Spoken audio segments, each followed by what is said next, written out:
നമ്മളിൽ ആരും ചെറിയ പ്രാണികൾ കടിക്കാത്തവരായി ആരും തന്നെ ഇല്ലല്ലോ.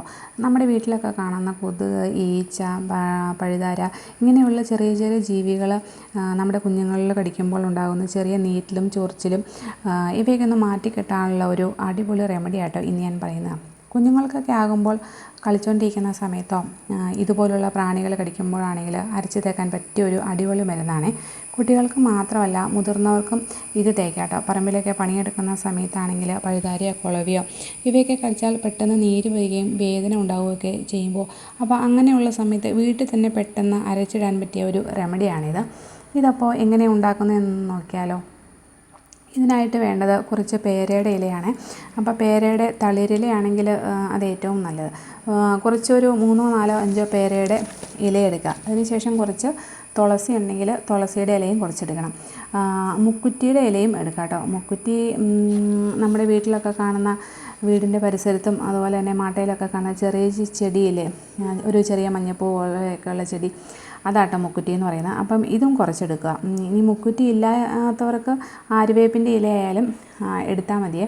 അതിന് ശേഷം കുറച്ച് പച്ചമഞ്ഞൾ എടുക്കണം കേട്ടോ. പച്ചമഞ്ഞൾ ഇല്ലാത്തവർ കുറച്ച് മഞ്ഞൾപ്പൊടി ആണെങ്കിലും മതി. ഞാനിവിടെ പച്ചമഞ്ഞൾ ഇല്ലാത്തതുകൊണ്ട് കുറച്ച് മഞ്ഞൾപ്പൊടിയാണ് ഉപയോഗിക്കുന്നത്. 2 ടീസ്പൂൺ മഞ്ഞൾപ്പൊടി ഇടാം കേട്ടോ. ഇതിലേക്ക് അല്പം ഉപ്പ് കൂടി ചേർക്കാം. ഉപ്പ് ചേർക്കുമ്പോൾ വളരെ കുറച്ച് ചേർത്താൽ മതി കേട്ടോ.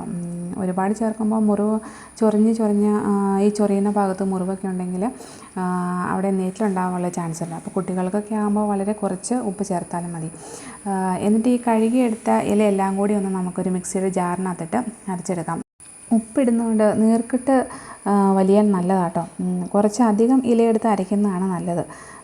ഇല്ലെങ്കിൽ നമുക്ക് അരയ്ക്കുമ്പോൾ ഈ ഒരു ഷേപ്പിലായിരിക്കും കിട്ടുന്നത്. അപ്പോൾ കുറച്ച് വെള്ളം കൂടി ഒഴിച്ചിട്ട് ഇതൊന്ന് നന്നായിട്ട് ഒന്നുകൂടി ഒന്ന് അരച്ചെടുക്കാം.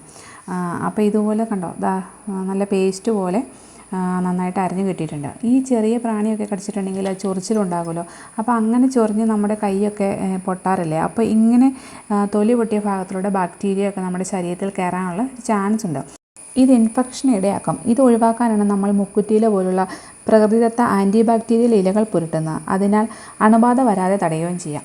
അപ്പോൾ ഈ അരച്ചെടുത്ത മരുന്ന് നമ്മൾ കുട്ടികളുടെ കാലിലൊക്കെ കടിച്ചിട്ടുണ്ടെങ്കിൽ ഇതുപോലെ ഒന്ന് നന്നായി തൂത്ത് കൊടുക്കാം കേട്ടോ. ഉപ്പൊക്കെ ഇടുന്നതുകൊണ്ട് നീര് വലിയാനും നല്ലതാണ്. ചെറിയ മുറിവുകൾക്കും ചൊറിച്ചിലിനൊക്കെ ഈ മരുന്ന് നല്ലൊരു പരിഹാരം കേട്ടോ.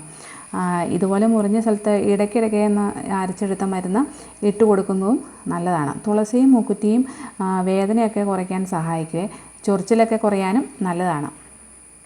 ചെറിയ വേദനയ്ക്കുള്ള ഒരു നല്ല പരിഹാരമാണ് കേട്ടോ ഈ മരുന്ന്. ഇതുപോലെ കടിച്ച ഭാഗത്ത് നീര് വരാതിരിക്കുകയും എന്തെങ്കിലും വിഷമുണ്ടെങ്കിൽ അത് പോയി കിട്ടുകയും ചെയ്തോളും.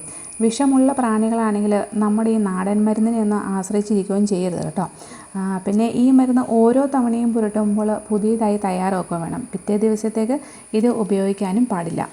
ഈ ഒരു കൊച്ചു വീഡിയോ എല്ലാവർക്കും ഉപകാരപ്രദമായി എന്ന് തോന്നിയെങ്കിൽ മറ്റുള്ളവരുമായി ഒന്ന് പങ്കുവയ്ക്കാനും മടിക്കല്ലേ. ഫോളോ ചെയ്യാനും മറക്കരുത്. പുതിയൊരു വീഡിയോയുമായി നാളെ വീണ്ടും വരാം.